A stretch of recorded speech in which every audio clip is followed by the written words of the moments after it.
Jutros mi je hakovan WhatsApp nalog i na 50-ak telefonskih brojeva stigla je poruka istoga sadržaja da je meni, Biljani, potreban novac u što kraćem roku i da molim one koji su poruku primili da mi taj novac što pre pozajme, da ću ga ja, naravno, u dogledno vreme vratiti. Ova poruka bila je otkucana latinicom, bez tačke na kraju, što znači da je verovatno ja nisam kucala, ali su mnogi koji su je primili poverovali da iza te poruke stojim ja. I čitav dan sam danas pokušavala da razuverim ljude da mi taj novac nije neophodan, da mogu bez njega, da nisam pozajmicu tražila i da je tu poruku poslao neko umesto mene u sistemu, pretvarajući se da sam ja.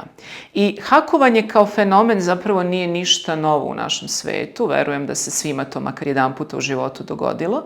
Međutim, zanimljiviji fenomen jeste kako oni koji nas navodno dobro poznaju poveruju da su poruke koje nismo poslali u stvari naše. I šta da kažemo tim ljudima koji su nam dugogodišnji prijatelji, možda rođaci, naši učenici, njihovi roditelji koji nas iz određenih uglova poznaju i koji sarađuju sa nama, da ta poruka koja im je poslata nije naša poruka. Neki su mi danas nudili novac, govorili kako žele da mi pomognu, ja sam se zahvaljivala i rekla kako poruka nije moja, ali činilo se da je ostalo u vazduhu nešto da visi, a to je nepoverenje. Nepoverenje u mene, a možda i moje nepoverenje prema njima, jer sam danas shvatila da ma koliko vremena provodili sa nekim ljudima, ma koliko se družili ili delili nešto što nam je važno sa njima, da nas oni i ne mogu sasvim upoznati i da je, kako reče jedna mudra misao, čovek čoveku tajna.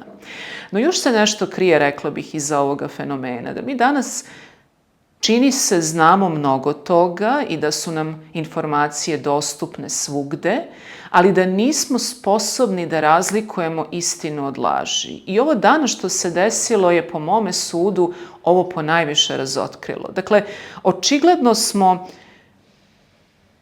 rekli bismo možda osetljivi na drugi ili oni na nas, ali sa druge strane ne uspevamo jasno da razaberemo šta se krije iza zavese i ne uspevamo da razdvojimo žito od kukolja. Upornost ljudi da mi daju danas novac jeste upornost njihove iluzije i njihovo neverovanje u ono što su možda mogli da dokuče što se nalazi iza te poruke. Te treba razmisliti o sledećem. Koliko mi u stvari danas išta možemo znati, jesu li naši sudovi i utisci o drugim ljudima relevantni, na što se možemo sloniti, kome možemo da verujemo, da li verujemo svojim bližnjima i šta ćemo sutra uraditi kada neko zaista bude tražio pozajmicu u visini od 80.000 dinara.